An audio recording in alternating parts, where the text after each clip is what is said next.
If you want to pump your body and expand your mind, there's only one place to go. Mind Pump. Mind Pump with your hosts, Sal DiStefano, Adam Schaefer, and Justin Andrews. In this episode of Mind Pump, for the first 29 minutes, Adam, Justin, and myself, we have a great conversation. Have some fun introductory conversation. Yeah. We talk about the great David Lee Roth. Oh, yeah. And his... Skibidi-Bop. Yes. What do they call it? Scat? Yeah, it's scatting. It also means poop. Yeah. We talk about Prince.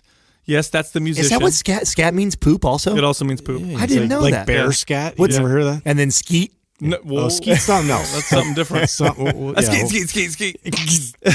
Then we talk about how I get in the carpool lane and how today Got busted. karma slapped me in the face. man. Right? But it might have been worth it. That's like 50 cents. We talk about adds up. the president's faux pas at his meeting with the Native Americans. He's so sensitive. Oh, I thought Doug wrote fox paws up there. No, faux pas. I'm like, when are we talking about fox paws? I don't remember that. Of course. Then we make the connection between decorating for Christmas and fitness. It'll blow your mind. Yeah, there's a lot of parallels there. Finally, we are... Sal drew some parallels there. We've extended our sponsorship with Four Sigmatic, and we talk about... Getting shroomed out over We're here. getting back on those mushrooms. We talk about chaga, the mother of all mushrooms. It's actually, we talk about the value of fungi in the diet. Now, if you go to foursigmatic.com/mindpump and you enter the code mindpump, no space, you'll get a discount. We also mention Thrive Market in this episode. My pancakes. Adam finished his Birch Bender's pancakes mix that Doug bought him last week. Delicious. If you go to thrivemarket.com/mindpump, this is what you're going to get. 1 month free membership, $20 off your first 3 orders of $49 or more, and free shipping. Then we get into the questions. The first question was, this is a student who's very busy and is asking us how he can finally get himself committed to going to the gym. So we have some motivating conversation in that part of this episode. The next question was... You don't need motivation. You just ruined it. Thanks, Justin. The next question was, what are our opinions on the squat everyday program? It sounds like bullshit, but it's actually a real workout, and you're going to be surprised at our opinion. Right. It's not what you think. Nope. Next question was, how do you get a weaker muscle group or a weaker muscle to progress so that it matches the other side? For example, if my left bicep is small and my right bicep is big, how do I get my left bicep bigger besides stop going on the internet does late at one night? hang lower than the other? Exactly. You know what I mean? The final question was, does building muscle inherently cause extra tightness? So there's a whole myth of, the muscle-bound myth where if you lift weights, it actually makes you tighter and you lose flexibility. Like the shortening of a muscle. Can't wipe your own ass. Is that true?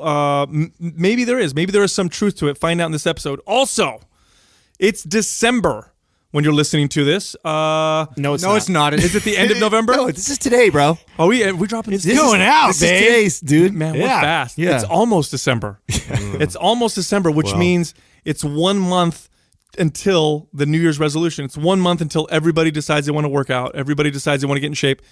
You did this last year. You did it the year before. Let's get ahead of it. Let's do this the right way. We offer something called the MAPS Super Bundle, which includes all of our most popular MAPS programs.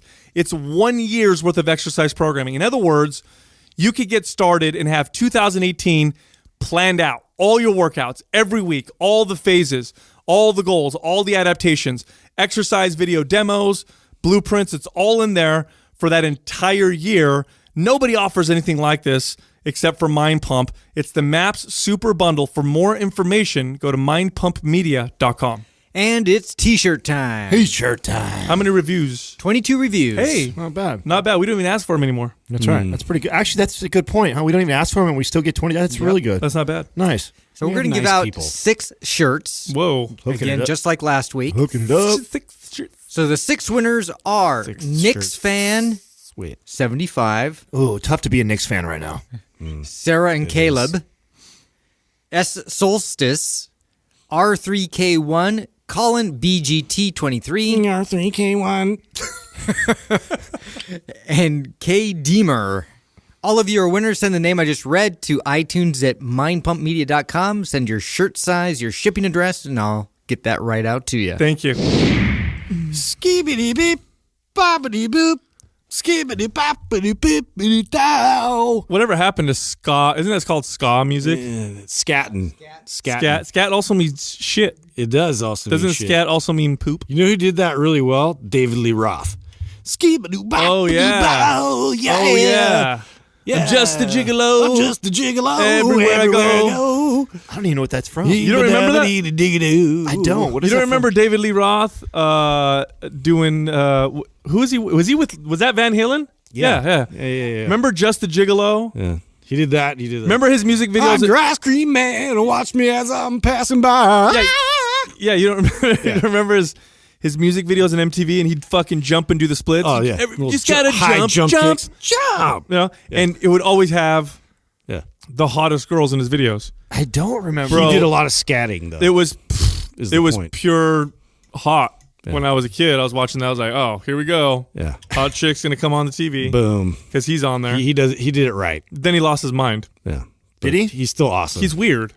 Oh, I love that guy. Got to be a little. I mean, that's what happens when He you. just like taekwondo kicks everywhere. Remember that? Yeah. You might as well jump, and he fucking does the splits, and he's Go fucking ahead playing the and guitar. I jump. don't, you guys. That was him, Yeah. dude. Yeah, I'm struggling to see it right now. You don't know Van Halen? Yeah, no, I know who Van Halen is, but I don't remember any of those. How I can don't, you not know Van Halen, dude? Well, I do know Van Halen, but I don't remember. You remember those songs? Yeah, I don't remember the videos. You were right. talking about the videos, right? All right, hit play, Doug. I want to see "Just a Gigolo" by David Lee Roth.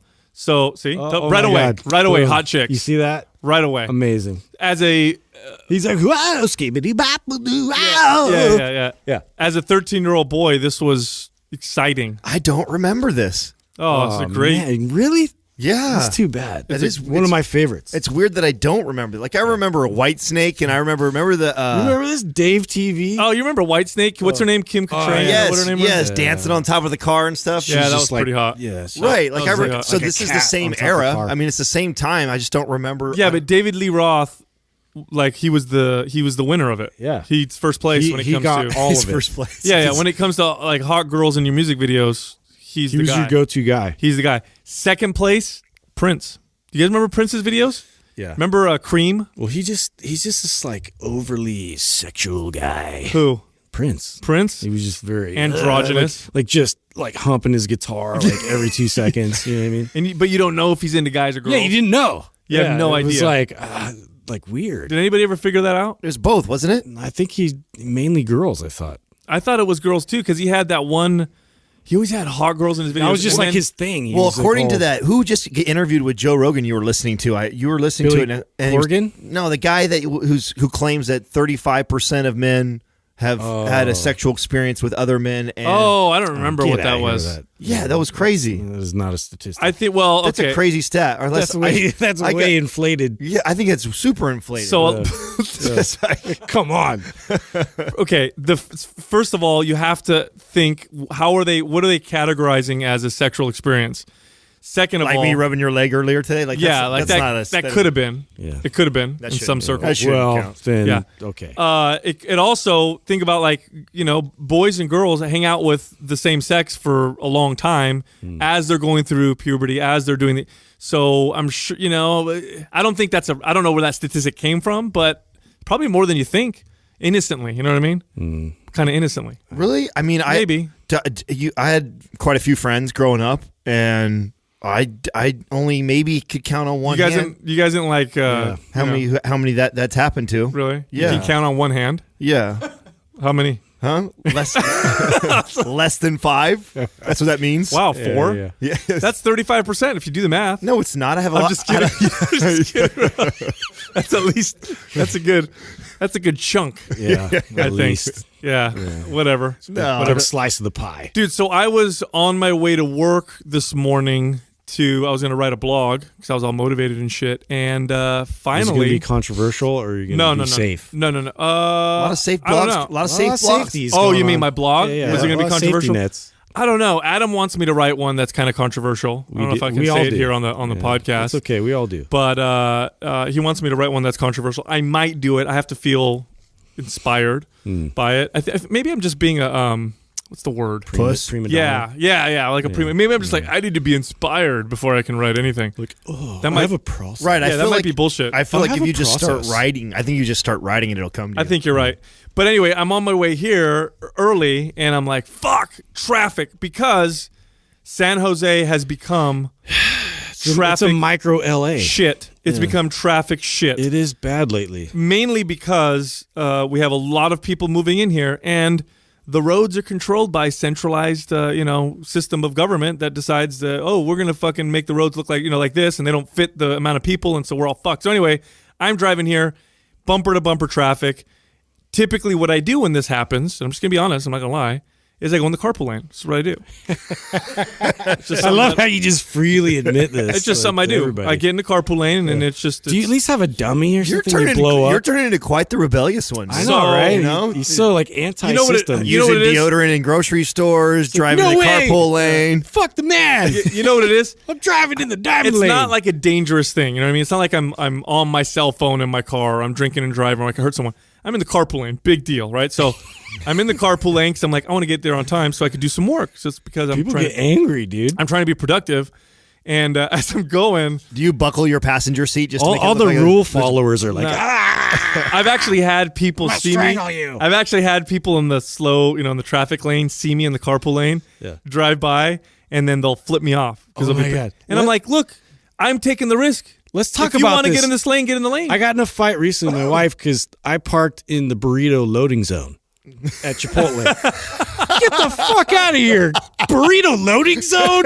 I'm fucking parking here. You can. And I'm gonna sit here and I'm gonna eat my burrito and I'm not gonna like be quick about it. Legally, you can do that. You can even park in Yeah. for electrical I'm like, vehicles they just only, made that so shit up. They can't. Yeah, And I did the same thing with the Yeah, use this green friendly car. Fuck you. It's electric. What did I say? Electrical. So actually, you did do that once. We parked in the electric vehicle thing, and he took the electric, whatever it's called, the tube or the thing that you're supposed to plug the in. cord and he put it just- like in his window. His window. He just stuck it in his window. He's all, there we go. That's kind of. It looks like it's charging. So anyway, Some Tesla owner comes up I'm in- hella pissed, yeah, fuck you, Tesla owner. So I'm driving and I'm in the carpool lane, and that's what I do, right? Yeah. And I look over the right, motorcycle cop, and he's looking back, you're dumb. obviously scoping out the carpool, but he's all the way on the right, so he's across 3 lanes of traffic. So I'm like, fuck. So I'm like, okay, maybe he didn't see me, but I'm gonna do what most smart people would do and get over real quick Now in you case gotta he go comes. hide. Yeah, so I came Quickly. over. But as I'm changing lanes, he was coming down the middle, so he sees me. So I'm like, well, now I just admitted what I was doing, right? So I tried to think of like a smart, like, what am I going to say to this guy to get out of this ticket? You're pregnant or something. Yeah, I got to take a shit. I'm trying to go fast. I don't want to poop myself. I heard that's actually the number one thing to get out of one. Is well, to say that you have like diarrhea or you have like really bad stomach issues right now and you got to go to the bathroom. you know what? I'm using that. So there's a part of me that was like, I'm going to make up some shit. And then there's a part of me that's like, fuck it, just keep it real.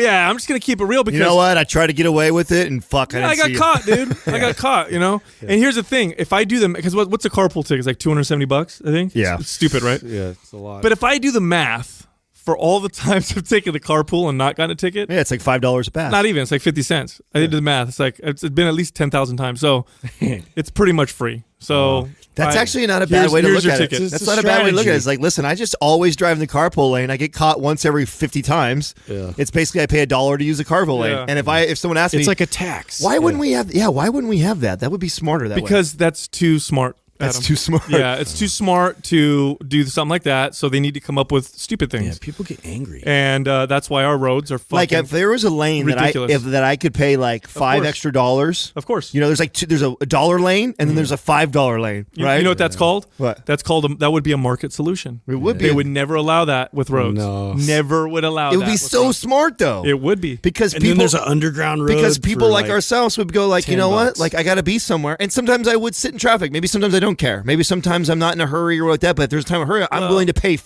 to make So now sure we'll that get I'm- controversial. So because a lot of times when I talk about like markets and how awesome and effective they are and efficient they are, people will be like, well, what about the roads? We need people to, we need to pay taxes to build the roads. And I would say, well, actually, I bet you if roads were privatized, I bet you they'd be way more efficient. Yeah, you can't get on the road unless you pay. What country is that? People get country really pissed off. I don't know, but people get really mad when I say that because they're like, that's crazy. How could? And I'm like, well, it sounds crazy because you've never lived in a situation like that, so it sounds so different. I said, but it would be awesome. And they're like, I would hate to have to pay every time I use the road. And I'm like, we already pay for the roads. And they're like, well, it would be more expensive. And I said, buy a pass. Well, here's what I say to people. We don't we calculate the cost of the taxes to pay for the roads, but we don't calculate the cost of lost time at work, lost productivity, stress. Like it's one of those stressful things in the world to get stuck in traffic, accidents that it causes.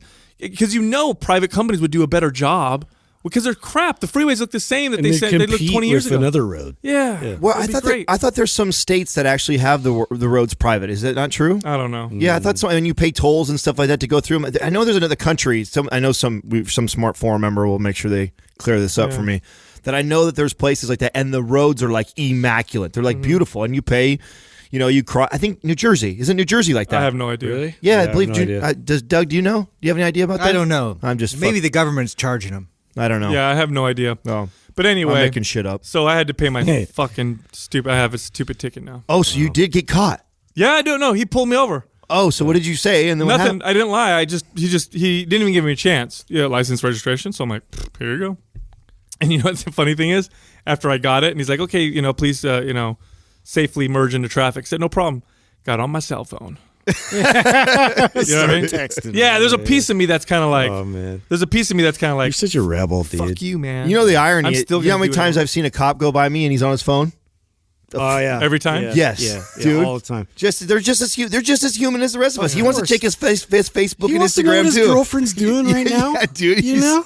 Just because he's a cop, doesn't mean he doesn't check his Instagram. Yeah. Come on, man. Nobody's impervious. Come to that. on. Anyway, did you guys see, what'd you guys think of Donald Trump, what he did at the... Oh, shit. You just showed me that, Bro, Dude, How much oh my backlash God. is that right now? What's he getting for he it? has to be... He just pissed everybody off. He has to give the least amount of fucks of anybody that's ever been in public office. Do you It's sometimes think... impressive on that level. Sometimes I think this because you... And I know, it's terrible. and What I he know did there- was I know such bad Right, no, it was politics. bad, dude. And so what he did, for the listeners who don't know, is he's at this ceremony where he's giving awards and medals to the Native Americans that served in World War II who were using their Native American languages to communicate. There was actually a movie on this. I forgot the name of it. Wind Talkers, was it? Yeah. So he's giving out these awards, and as he's giving them the awards and talking to them and saying, you guys did a great thing, he's saying, but we have someone in Congress, like you guys, and, she's been there for a while. We call her Pocahontas. He's talking about Elizabeth Warren, who he refers to as Pocahontas because she put down on a college admission that she was a minority because she had Native American, which turned out she has like 1/60th of her, or something like that, as Native American. And people are saying, oh, she tried to get an advantage. That's a whole other story. So he's always fucking with her, right? Because she's like super anti-Trump. But dude, he's talking to Native Americans, and he's saying that. Like, that is so horrible, dude. Yeah, well, I think I can't help I but think his laugh. intention was to make that jab, but he didn't really think about his audience who he's speaking to. Like, He never does. Yeah, I think he lives in his own ideas. Like, he just lets it out. Bro, it's so bad, dude. most of the time, I feel like I can defend him and say, "Listen, I think that he's." No, I think he a lot of times I think it's a smart strategy. Like, a lot of times people think that he's just a pure idiot and he just says stupid stuff. And I'm like, sometimes I think he's smart and he's doing that intentionally because he knows it's going to go viral and people are going to send. He's the first president to really maximize and utilize social media more than anybody. more than anybody before him, right? So what makes us think that when we're sharing something that, oh my God, Trump did this on social media and millions of people are looking at it, that wasn't a master plan? Well, I don't know, but this is... Yeah, this one was a little... You know what it makes like I said, most of the time I feel like I can defend that. This one I don't know about. You know what it is? I He can do it without being shitty. No, I think what it is he's been a man in power for so long that he's used to just saying what the fuck he wants. Like, he doesn't, you know what I mean? Nobody ever checks him because he's the guy. Like, what are you going to say to him? Like, he's the man. So I feel like now that he's president, he doesn't realize that he's just whatever. I'm going to just talk the way I normally do. And so he's saying He's 70 years old. he's saying there's a Is he we have 70? a Pocahontas. Yeah. Yeah. That's why. You know, he good says for 70. shit because he's 70 years old. Bro, you're not gonna change. My him. girl thinks he's mildly autistic. She's like, I think he's probably a little bit on the spectrum. I think Serious. there's something to Like he's that. very smart in some ways. In other ways, you're like, dude, where's your social intelligence? What are you Really? doing? But man, when I saw that, so one of my friends who's like a hardcore Democrat, right? Good friend of mine. Just love to jump all over. Well, that one. just sends it because we always make fun of, we always poke at. I'm not a Republican, but I can definitely side with one or the other sometimes, right? So he'll send me this stuff, and I'm watching this video, and I just start busting up. I'm like, did he really just do that? Can't What is he believe doing, it. dude? You can't believe it. What are you doing? I can't believe the president. I can't just did defend that. There's nothing I can say There's about nothing. it. There's nothing I can say about that. that. Dude, you imagine that? Yeah. Oh, it's like you're talking to a bunch of like Italians or something. Like, yeah, I got a friend, Mario and Luigi. He's back at home. He's a plumber. Yeah. You know what I mean? To be like, what the fuck this motherfucker just like, say? This Right. guy. Is he trying to be racist right now? Yeah. Anyway, what'd you guys do over the weekend? Because I feel like we don't really talk about. Well, I got my Christmas tree. I got all my Christmas shopping done and decorated the house, dude. Boom! Wow. Yeah, wow. You're on fire. We were Where do you get your tree? Morgan Hill. This year we didn't cut it down. This year we picked it out. Yeah, we got it. It's flocked. Mm-hmm. I like a white tree. Oh, okay. What do they do? Spray it with the white It like pretend smell. chemicals? Yeah, pretty much, probably. Yeah, it's Just a bunch of cancer. I don't know. I got a cancer tree. Here's some asbestos served to you. Merry Christmas. Yeah. Xenoestrogens. Did Tiny Tim. have Oh you- no. That's why he's tiny. Yeah. Did you cut yours down yet? Yeah, I did. I did the day after Thanksgiving. Now, do you so- actually go in the forest next to your house and just find one? No, I don't do Cut that. your neighbor's tree down. Too big a tree, bro. No, I went to a ranch or a Christmas tree ranch. It was up Black Mountain or whatever up there. Yeah, Four Winds, I guess it's called. But we went up there and I found it right away. And I was just like, dude, I don't know, man. The family's all into the whole experience of it, and like having coffee and We normally do all this that. kind of stuff, and it's chill and cool. But I don't know. For some reason, I was on a hustle, man. I was just like, cut it down, and I was done. Just get it. I'm like, I'm out of here. So I had a very interesting experience with the Christmas tree because this is the first time I've cut one down. So I've never cut down a tree. I've always either bought it at Home Depot pre-cut, Did you like? or I'll buy a fake one. Yeah. So this Did time, the tree cry? this time, huh? Yeah. I apologize to Yeah, it did first. you hug it first? Thank you for donating It's your the first time I've ever carcass to done be something decorated. like this. No, I don't care. So I had an interesting experience because my girlfriend, right? Jessica's super into holidays, loves the holidays. I mean, she's playing Christmas music at the house. Yeah. Christmas, decorations everywhere, fall decorations, just the whole thing. So she loves it. So she's like, let's go cut down a tree. It's super fun. Now, I've never really enjoyed that whole process because to me, and it's funny because I didn't realize this until recently. To me, I always thought of the whole process is to get to the end, which is just to have a tree in your house. Like, here's our Christmas tree. We're supposed to have it up with ornaments on it, and it's done.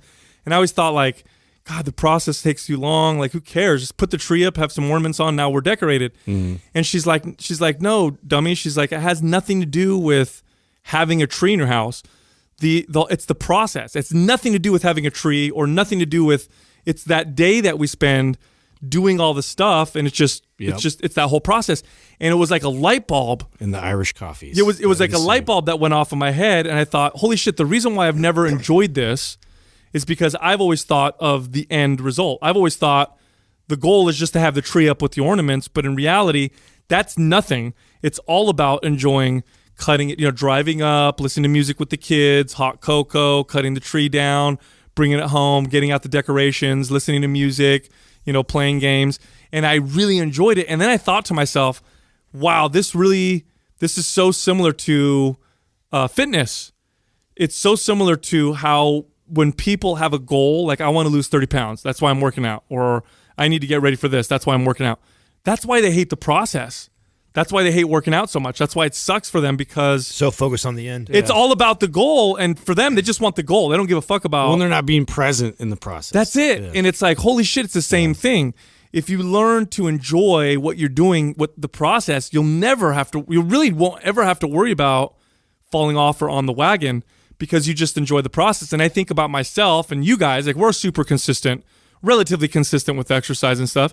but we don't do it necessarily because there's a goal. We just like doing it, right? It's all about the process. It's just fun. It was like a huge paradigm shift right away. I was like, holy shit, I get it now. You also, again, start connecting the things, like, because what you do when you do those, I mean, this, Katrina and I, we decorate the house together. We do the tree. That's part of it's just a good time for us. It detaches us from work, everything else. And we're focused on a very easy task to do that we enjoy each other's company, and we're talking, and it's bonding. And so when you start to connect the dots with that is what it's all about while you do that. And I love that you found a way to tie this into fitness. I know. Because you're right. I mean, you are right. I mean, that's the same thing, that if people could just learn to, instead of focusing so much on the goal, pay attention to the other things, like how are you sleeping and how are your energy levels and how productive is your day because you're working out and you're doing all these things. And also it's time for yourself. And the reason why I bring it back to fitness is because I've been doing this lately to get myself to understand other aspects of life better, because I have such a good, if there's anything that I have a really good grasp of, a healthy understanding of, it's fitness and nutrition, right? If all the things that because it's been my profession, my passion for a long time, it's what I coach people on. So I understand it on a different level than the average person, in the sense that, like, I understand what it means to be consistent. I understand enjoying the process. I understand loving your body, like all the stuff we talk about on the show. I get it, but what I'm doing now is I'm taking that understanding and I'm just applying it, because it all translates. It's the same formula for everything else. Like, you want to be a millionaire, enjoy the process. You want to, anything you do, enjoy the process, and that's what makes it. That's an interesting discussion, because there is a lot of really popular entrepreneurs that make a living off of speeding that up. On selling the grind. Yeah. On selling the grind and the, this whole enjoying the process and thinking like that and balance and everything like that is not true. And that where it's really at is, you know what that reminds me of? It reminds me of the same people in fitness that do the same thing. So there's people in the entrepreneur world that promote, like, being successful and what it takes to do that, the sacrifice. By anything's necessary. It's very similar to the burn fitness, all your friendships. The fitness side of people that show that you have to become this martyr in order to look a certain way, and it's really neither one of them are actually true. No, and the way I challenge that is the people that are successful and that put out that message of the grind,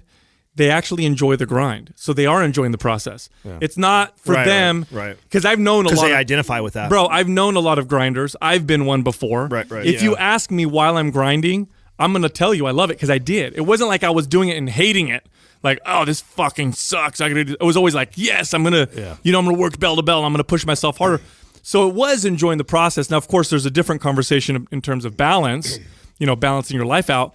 But at the end of the day, if you love and enjoy the moment and the process, the goal, you're going to get the goal. That's the easy part. But if all you do is focus on the goal and everything is a means to an end, holy shit, man, it's tough. It becomes a struggle. Then it's a matter of willpower, which at some point you run out of willpower, you run out of motivation, and then what? You know what I mean? Right. So I just connected the two of those, and I don't know. It's pretty cool, because at that point now we're decorating the tree, and I'm like, whoa, I really enjoy this. Watch how differently. It becomes a ritual tradition. Like we totally and we weren't into this at all as kids. Like on my side of the family, this is something that my wife's done forever, and like kind of I became a part of that process, and it totally makes a difference as to like, okay, like it starts now, and it's actually helped to kind of appreciate actually when Christmas gets there even more, because you're just like, you've prepped all the way up until then, and like, experienced a lot of it with the family already. So yeah, it's pretty cool. It's fun, man. You guys, when you're decorating, you have a drink? Are you guys drinking something? Yeah,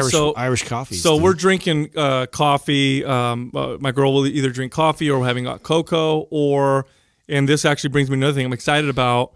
We can tell the listeners we've just re-signed with Four Sigmatic. So they were sponsoring us for a little while. Then when there was a little break in between, and they really liked how effective we were at sending people over to them. And I think it's just they have a good product, obviously, and we like their products too.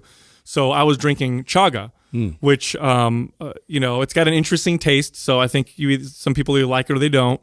But the anxiolytic effects of chaga, it's like I get such a nice, even feel when I drink chaga tea. It's not like reishi. Reishi's more of a stress relieving, sleepy feel. Chaga's more just a kind of a well-being, and it's actually got anti-anxiety effects. And they call it I think we talked about this before. Do you mix it with anything, or do you just brew it and then straight? I just drink it straight, man. You just drink it straight. Yeah, and they call it the mother of all herbs or mushrooms, I think, because it's such a potent adaptogen. I learned a lot about chaga back in the day because when I had a family member who had cancer, towards the end of her life, I discovered chaga's anti-cancer effects. And so that's when I first learned about it. And it's actually being studied by quite a few pharmaceutical companies for its potency and do you think that's part of the rise, like companies like Four Sigmatic? Because you're seeing there's way more awareness around mushrooms than there were fungi in general. 10 years ago when we were in health fitness talking it this seems nutrition. like a whole new sort of direction that nutritionally that we're focusing on. Mushrooms have always been big in alternative medicine. So Chinese medicine, Ayurvedic medicine, mushrooms were huge in them. In fact, in Chinese medicine, they'll probably prescribe. Yeah, it's been around forever with them. Yeah, they'll prescribe mushrooms way before, or more often than I think almost anything else. And mushrooms have just played a huge role in human civilization, from psychedelic mushrooms, which were probably the first consumed psychedelic substances, to the medicinal properties of mushrooms. But what I find fascinating about mushrooms that I learned not that long ago is mushrooms are not a vegetable, which I knew, but I didn't really put together. And what I mean by that is we think that, it's important to eat lots of vegetables every day, eat some fruit, your nuts, your meats, and we think of all these different categories, and we tend to throw mushrooms in the vegetable category. Right, it's a total different category. So if we eat lots of vegetables but not necessarily mushrooms, we think we've got it covered. Mushrooms are their own category. They're fungi, and they have their own health benefits, and some functional medicine doctors say that you should probably have mushrooms at least a few days a week because they have unique benefits to the body, in particular balancing out the immune system, which is, especially nowadays with all the autoimmune issues that people are having, is an important thing. So, but yeah, no, I'm happy that we got Four Sigmatic back on, because now I can get my chaga free. Yeah. Just keeping it real. Yep. Yeah. Douglas, bring on the bird. This quaz brought to you by Organifi.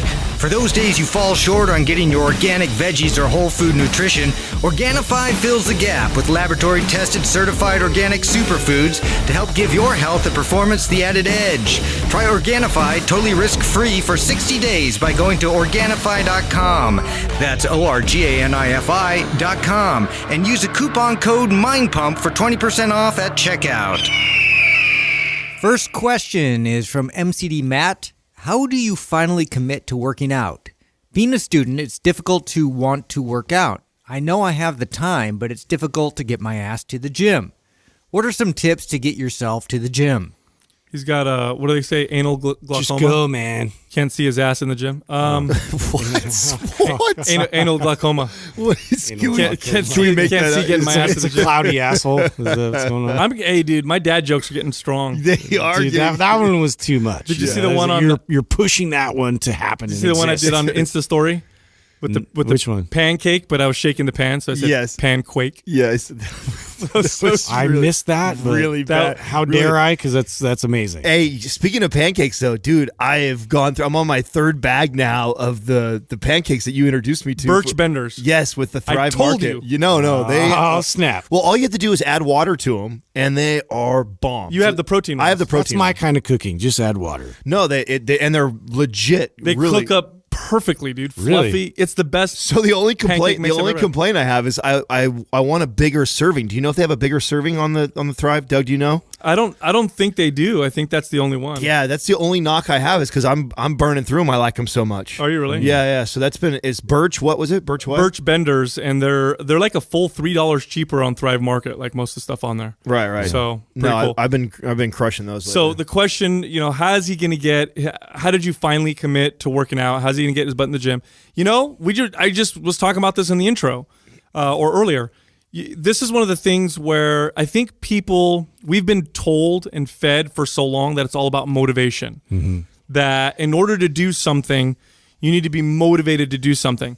First and foremost, It's fleeting. yeah, you got to understand something. Motivation, when you have it, is great. but it's temporary. It is not a permanent emotion or feeling, just like happiness, sadness, anger. It comes and it goes.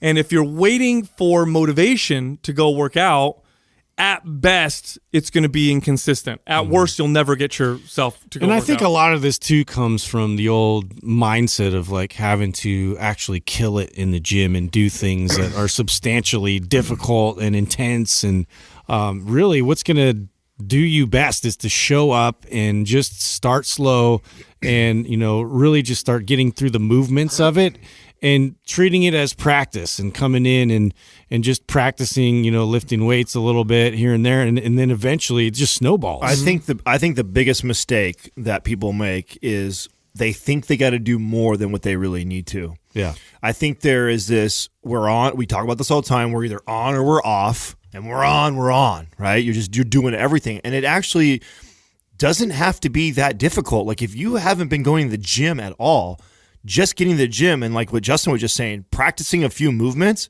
that's excellent for a day one, and then day two, you a little bit more, and I think people try and make this like, okay, on January 1, and this is my New Year's resolution, and it's like they cut out all the fast food, they cut the sodas out, they cut the candy out, they start exercising, they start lifting weights, they start doing lose. Right, and it becomes this like all or nothing type of deal, and it's like, no, actually, you're not only is that not the best way to do it, but you'd be much better off. You'll get better results if you gradually move yourself in it, and you'll also enjoy the process a lot more. It's so much easier to, in fact, it's something that I've had to teach myself to do, because if anything, I think that the reason why we can speak to this too is that we're all people that used to do this.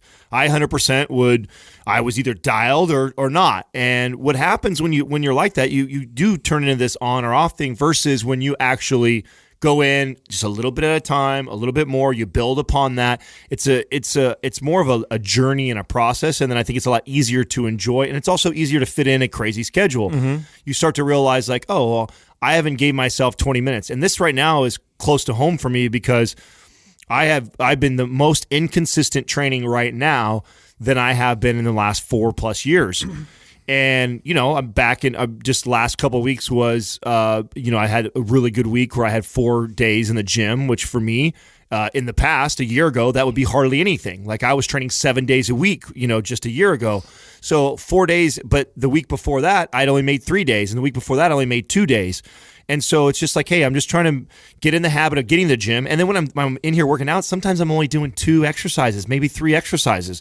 Just getting my body reacclimated to getting in here, moving, exercising. I'm back to wearing my Fitbit, just being aware of my steps. I know that there's days where I could easily sit on my ass for 2,000 steps for the entire day. So making sure that I'm pushing up to like 5,000 to 8,000 on those days. The other days when I'm moving around at work, I'm making sure I'm hitting 10,000.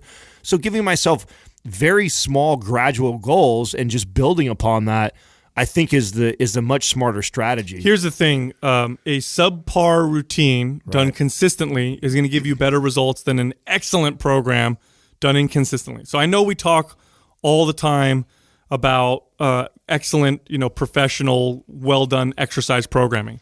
Our MAPS programs are very, very well put together, great programming. We design them ourselves.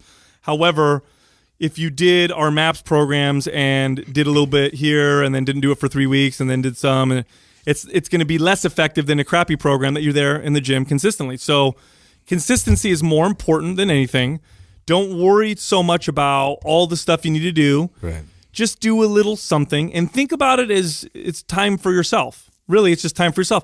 That may mean you just go for a walk. Yeah, especially listen if to you're your body. Yeah. I mean, like half, and even though we have everything outlined, in the MAPS programs, like for instance, I'll get this sometimes like, well, I didn't complete, the last 3 exercises or this and that. It still applies. It's that same idea that like you do have some structure, but you know what? Like I was listening to my body and I was fatigued and I was exhausted. Okay, so we'll pick it up again tomorrow. I always tell people, do something you enjoy first. If you're just getting started working out, you don't need to worry so much about doing the right amount of resistance training and cardio and mobility work and all that stuff. If you're doing nothing, just pick something you enjoy. So if that is a walk, then make that and do that consistently. And then eventually you'll start to see yourself ramp things up. It's typically what happens naturally. I'm careful with saying that, though, because there's some people that, and I've had a lot of people that their definition of getting in shape is the running thing. Is like I'm either not running or I'm running.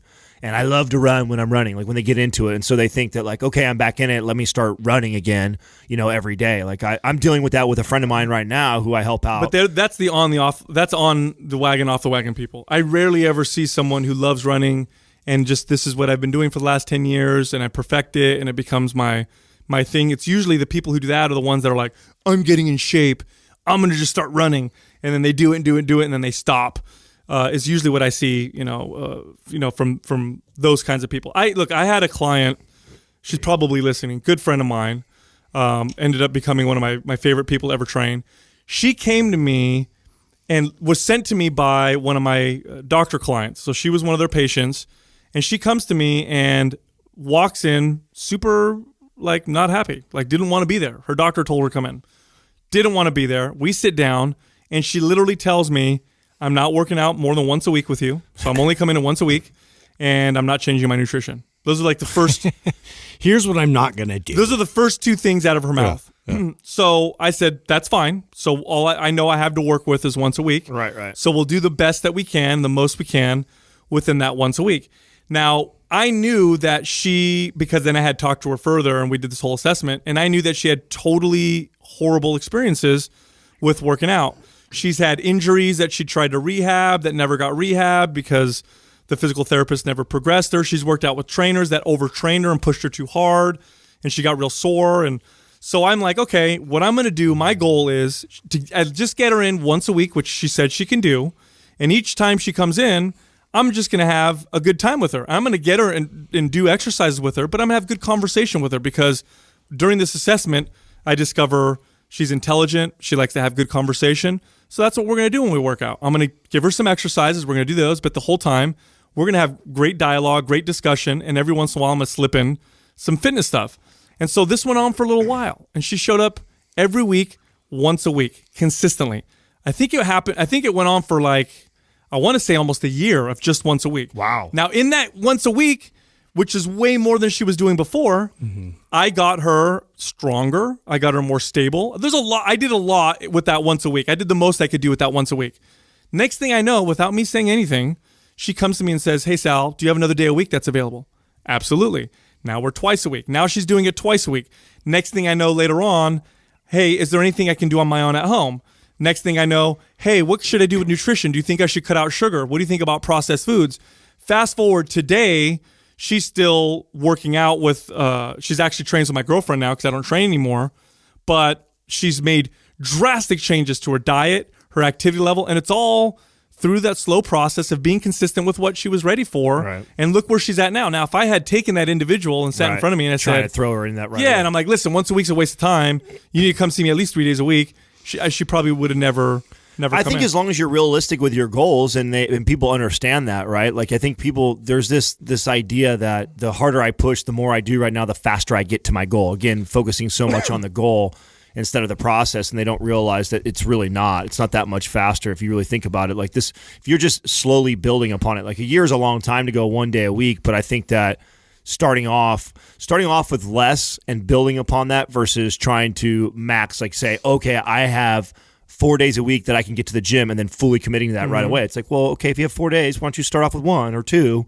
Do that for a while. Right, do that for a while and see what happens. And then build upon that. I'd like to say this to MCD Matt. So you are a student, so you're probably strapped for cash and you're saying you don't have much time. Here's what I'll do. If you're listening, DM me and I'll give you a 50% off coupon for Maps Anywhere. Maps Anywhere, you can work out in your room, in your dorm room. You don't need to go to the gym. There's no equipment. It's super effective. I think that foundational workouts are 2 a week, and if you want to add more, you can. So hopefully that'll help you be more consistent. Next question is from Scotland 360. Opinions on the Squat Everyday program. Would be an interesting one since you guys are all about frequency, etc., but against going to failure. I love this and hate this. Yeah, I know several people who've done this. I love it and I hate it. Oversimplifies everything. Right, I love it and I hate it. I think so. What do you love about it? What I love about it is the people that have gone through it and they've had a lot of success. it helps them with the light bulb of frequency and understanding like you can the volume frequency. Right. So I think that's what I love about it. What I don't like about it is a lot of people don't understand how to apply it correctly. Yeah. It's not if you're going to squat every single day, you can't be back. This isn't a numbers game of like, I need to ramp it up. Right. You can't be crushing it all the time. Some days just pause squats and depth and tempo, and you're focusing on mechanics really slow. Maybe a day then you go heavy, then another day if you're going to squat every single day, you cannot hammer heavy and every single day. And even if you did and you make that happen, like you're taxing the fuck out of your body, you're only going to see minimal results from that. So that's what I don't like about it is I don't know. It takes a lot. That is something that has taken me 16 years of training myself and training others to really understand how to apply. And applying intensity is tough to do. And I still overdo it and underdo it sometimes, and still refining how perfect I am on like knowing right where to push my body to maximize my results but not overtax my body. So what I don't like is squatting every single day is challenging for the average person who's just trying to follow a program where it's like, hey, I've never done this before. My friend had great results doing squat every day, so I'm going to squat every day. But like if you're not very in tune with your intensity and knowing how to pull back and when to push, and if that, to me, that takes a long time to learn that. And so it is kind of an advanced thing to ask people. Well, yeah, and my issues with it, it's like, if you're asking somebody to do something specific like that, if they feel like they don't do it, like they feel like they're off the wagon now, it goes back to that whole thing, right? Yeah. Or it's like you said, like they think of it as like a challenge, right? So that whenever you like think of it more of a challenge, it's like they're trying to gain some kind of PR out of this and like really like ramp up their intensity and their process in it, instead of just really focusing, on the skill of it and just having that be something that's a regular thing that I'm honing in on this mechanically. Right. And for me to hone in on this mechanically, oh my God, it's going to do wonders for you. I'll tell you what, the Squat Everyday program is a great way to add for the average person, because if you're already like a power lifter or strength athlete who's been doing this for a while, maybe not so much, but for the average person, average lifter, do the Squat Everyday program. It's a real fast way to add like 30 to 50 pounds to your squat, and you'll probably gain a quarter to a full inch on your quads. And those are what so far everybody I know who's done it has seen something similar to that. I have a friend actually who did this recently, and I had to coach him through it because like what you were talking about, Adam, he was overdoing the intensity. And I said, no. I said, it's squat every day, but it's not squat hard every day. If you're sore, you go in there and you do it easy. So he started doing that, and he's like, he had to stop because he couldn't fit in his jeans because his legs grew up so much. So yeah, that is the cool thing about frequency. Here's the bad thing about the Squat Everyday program. Great way to develop imbalances. Fantastic. If all you're doing is you're going to really hardwire that. Yeah, exactly. You are really cementing a recruitment pattern for squatting, which is a very functional recruitment pattern. But because you're squatting every day, you're probably not doing a lot of other things. Right. And you can develop issues. I know if I squat too often and don't do other things, I start to get what feels like bursitis in my hips or IT band issues, or I'll start to notice problems with my SI joint, and I know that has to do with imbalances, but most people aren't so balanced that they could just squat every day and not start to develop a recruitment pattern issue. So that's the one thing I would say, be careful. If you do this, it could be a fast track to developing some joint problems. I definitely think that. I mean, if you're not doing any unilateral work in there, I've experienced the exact same thing that you just nailed on, and I have definitely been here before where I'm chasing PRs for squats, or I'm really trying to improve that, and I'm neglecting Bulgarians or walking lunges or doing some of this unilateral type work. And right away, the first thing I have bursitis in my hips, and it's completely gone and doesn't bother me like right now. And if I were to start doing that, that would be the first thing that would flare up and might let my body. And that's mechanically, I'm not. And this might not. Someone who's 22 years old maybe can do that and feel completely fine. Being an older guy who's definitely has imbalances, and I'm not the same spry 20-year-old that could probably do anything to his body and still feel fine. For sure, if you're somebody who's older, 30 plus years old, squatting every day could be really challenging if you're, because more than likely, okay, if you're 30 years old or older, you've got imbalances. We all have them, you know what I'm saying? And how bad they are, I don't know. And if you're squatting every day, you could be actually exaggerating some of those. So there's a lot to take into consideration with that, which is the love and hate thing. I love it because, like you said, Sal, it's like nothing. I mean, you want to grow your legs, like frequency. But to me, that's the takeaway. It's like if you're somebody who used to only squat 1 time a week or rarely, you squatting 2 times a week, watch what that does for you. Do that for a couple weeks and then go 3 times a week and then go 4 times a week. Like, you don't even need to go from 0 to 100 right away. I don't think that doesn't make sense to me. Like, I would never go, I'm not squatting every day to squatting every day. I'd go squatting once a week, then twice a week, then 3 times a week, and like I would build upon that every week or two. Definitely adding variations to it, and I think you'd get just as good a result. You also leave yourself open for other days to be doing other work that can complement what you're doing. So that's just my opinion. Yeah, but it's funny too because it sounds like something we would hate on, but the reality is, squatting every day, you're probably going to get some good results if you do it right. That's for sure. Next question is from Ben Burdett. How do you catch up a muscle that is a non-symmetrical muscle or muscle group? For example, one bicep smaller than the other or one side of back smaller. Well, this is 2 things. 1, MAPS Black. 2, unilateral work. That's the first 2 things that come to my mind right away. I mean, we created MAPS Black with the intention to... Yeah, the way it's designed is it allows you to target specific areas of your body to ramp up volume and frequency so that you can become more symmetrical. That's why we call it MAPS aesthetic. It's good for our stage competitor athletes because these are people who, they want to look a particular way, and part of looking really good on stage. And even if you're not a competitor, it's incredible for you. If you're just somebody who cares about aesthetics, like because I know we have listeners that are all health minded, that's all they give a shit about. Then we have powerlifting type people, and then we have definitely aesthetic people that want to look better fucking naked. There's nothing wrong with admitting that you want to look better and feel better. And if that's the case, like that MAPS Black is designed for that, is designed for people that have specific areas on their body that they think is lagging in comparison to other parts of their body. It teaches you how to literally plug that in and go. That's the first step. The other thing is when you have like a discrepancy between a left bicep and a right bicep, getting away from doing all the two-armed everything. So unilateral stuff, doing alternating bicep curls or one arm. And I always start with the weaker side first and match. Use that as the gauge, right? Yes, that is your gauge. Never... I think the biggest mistake, and we should say this because I know I've seen this a bunch of times with people, is when they're stronger on one side, they continue to lift that way, and you just need it. That's all, you're way ahead on that side. You need to let the other one catch up. So you always start with the weaker one and do unilateral. Let that be the limiting factor. Yeah, definitely that from the training side. I would say also don't discount the fact that really look into your daily habits and your routines of what you do all the time, or when you go to pick something up, what do you favor the most in the way that you operate, and try to emphasize one side a little bit more, and see what that does for you as far as like just overall adding more volume and movement to the process. And don't just look. So if we're talking about the bicep too, I would also teach someone to not just look at bicep curls.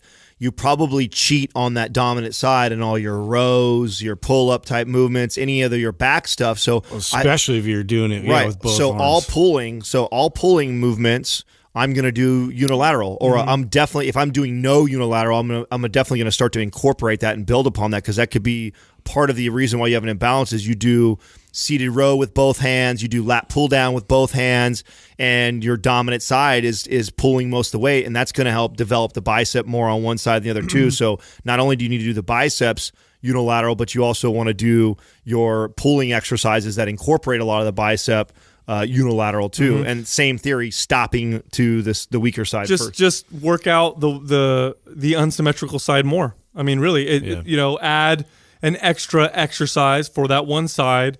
Do it more frequently. So if your left arm is visibly smaller than your right arm, on your off days, do some light sets for that left arm that you don't do for the right arm. Just do a little extra work for it, and it'll start to catch up. I've had a couple experiences with this myself.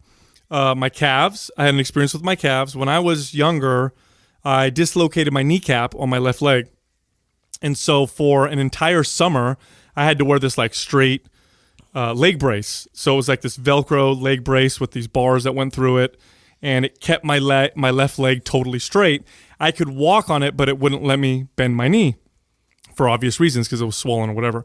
And so that summer, I had a girlfriend, and I think it was my summer, I want to say summer after 8th grade going into freshman year. So I had this girl that I was dating, and I'd wear this straight leg brace, and I'd walk to her house, which was a good 1.5 miles away, maybe 2 miles away from my house, so I could hang out with her, make out, and do the things that you do when you're 8 years in Heavy 8th grade. petting. Yeah, and of course at that age, I'm a guy. I'm like, what am I, 13 years old? Like, I'll walk 10 miles. You know what I mean?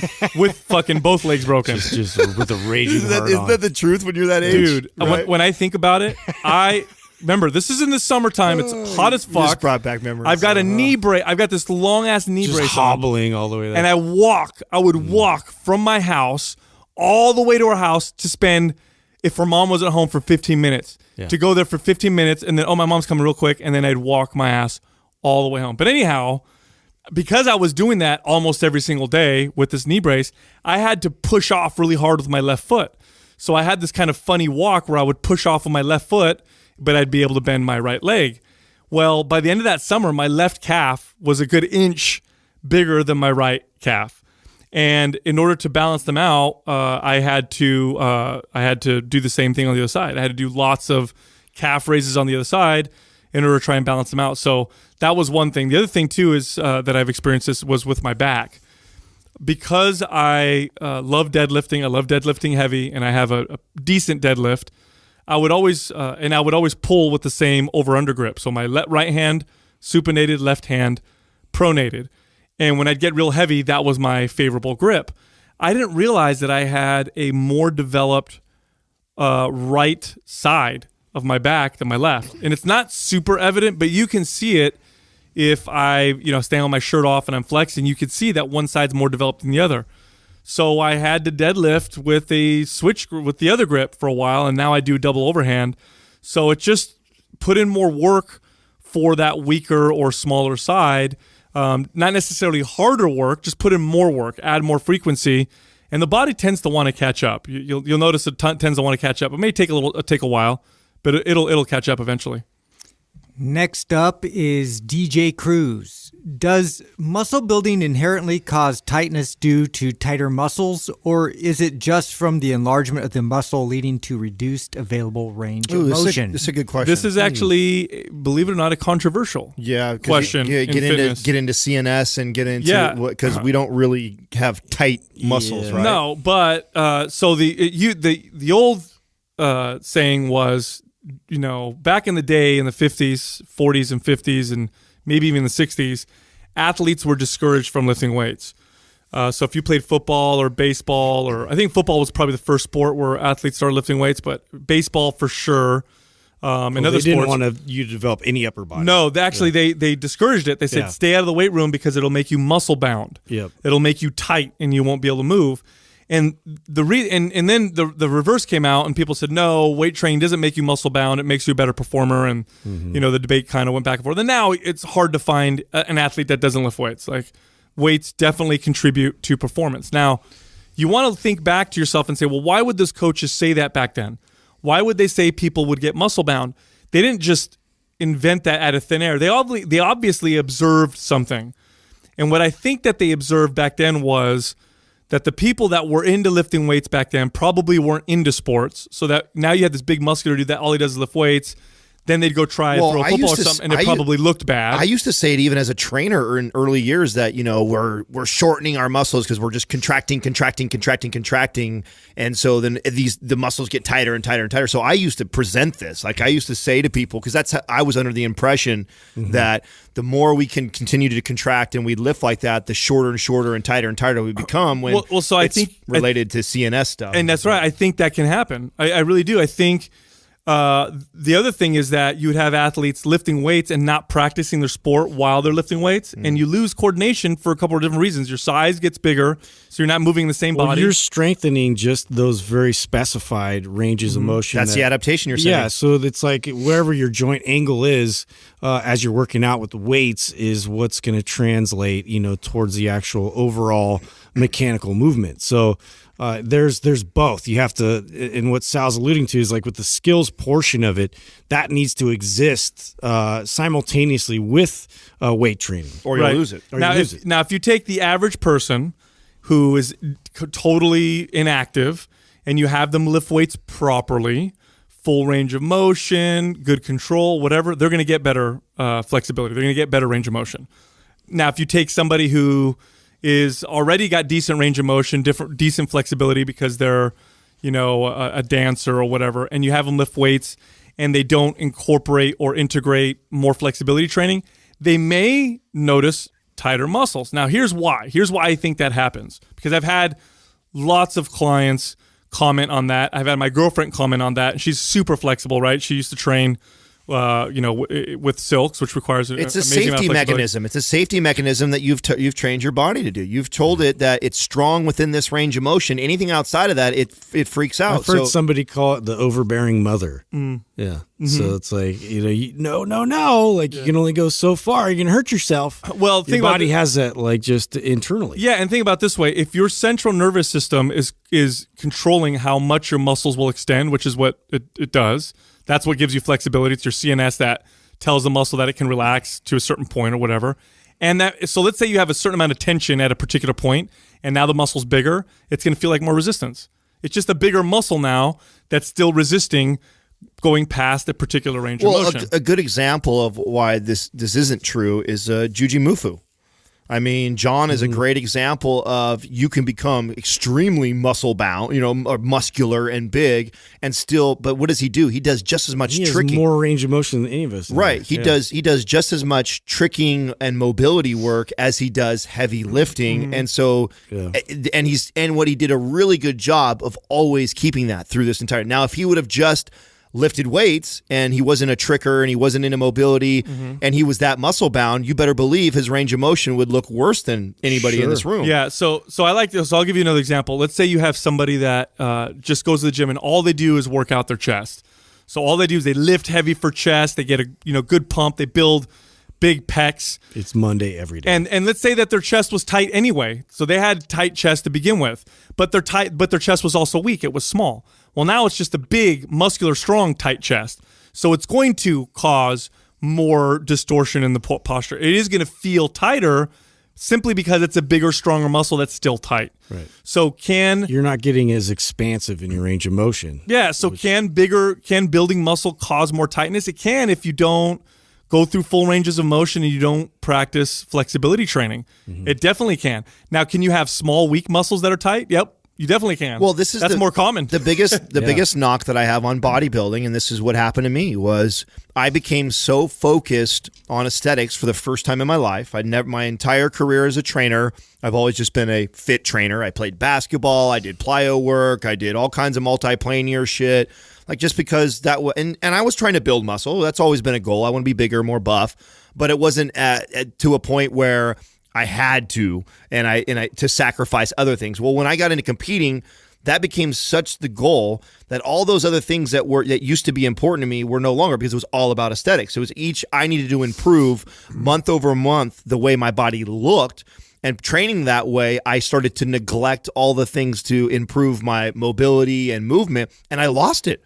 I mean, I couldn't do a pistol squat. I couldn't get all the way down in a full squat at all. I had lost that range of. I looked awesome, but I had lost that, and it's because I had sent that signal. Now, it had nothing to do with the size of my muscles. Had I been training mobility, now maybe I wouldn't be as big because I would sacrifice some of the aesthetic and hypertrophy type training for more mobility and sports training. Who'd be good to bring on here? I forget his name, but he is part of like the Marinovich's kind of programming as far as they go all speed. It's Speed is Sport, I guess, is the name of his company, and the way he trains a lot of MMA fighters. Nick Curson, I think maybe that's his name. I'll have to check. But anyway, like he was arguing that, basically not to do traditional types of weight training and focus more specifically on that fast twitch, the explosive type of plyometric style training only. And so that's something that's interesting to me, where it's debatable. It's really, it all depends on your goals, right? Yeah. Like, what is more important to you? Is it just becoming bigger and more buff? If that's the case, and you're willing to sacrifice some of the mobility, then to each their own. But you just know that if you're going to be completely focused on being bigger, building more muscle, that you're going to probably give in some other areas, or you're okay with maybe not maximizing building the most amount of muscle because you're also wanting to have balance and mobility, and so you incorporate that.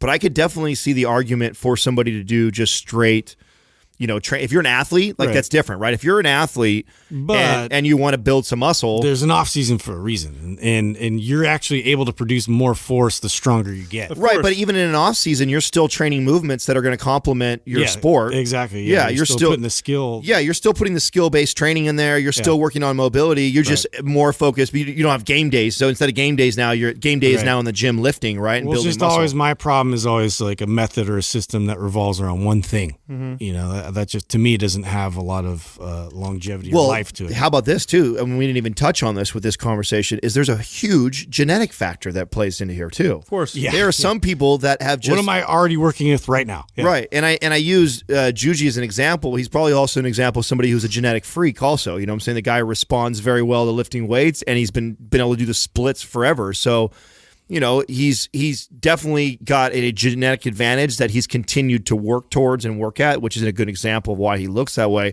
Some people are going to be able to lift tons of weight. Another person was an example of this. Remember, what's his face who passed away? Rich Piana.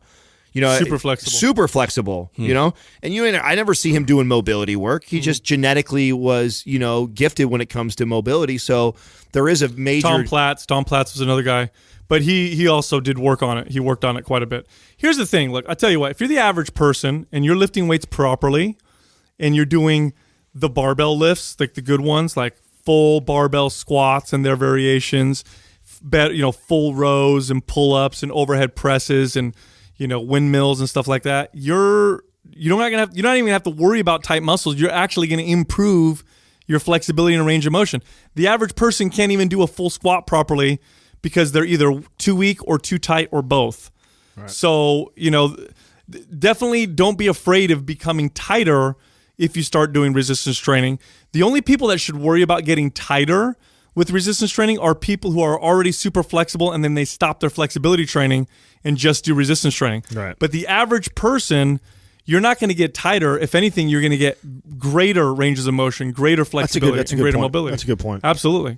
So check this out. Go to YouTube, Mind Pump TV. We post new videos all the time. Some of them are exercise demos. Some of them include special guests. And some of them are even funny. You got to watch Justin's video that we posted today. Thank you for listening to Mind Pump. If your goal is to build and shape your body, dramatically improve your health and energy, and maximize your overall performance, check out our discounted RGB Super Bundle at mindpumpmedia.com. The RGB Super Bundle includes MAPS Anabolic, MAPS Performance, and MAPS Aesthetic. 9 months of phased expert exercise programming designed by Sal, Adam, and Justin to systematically transform the way your body looks, feels, and performs. With detailed workout blueprints and over 200 videos, the RGB Super Bundle is like having Sal, Adam, and Justin as your own personal trainers, but at a fraction of the price.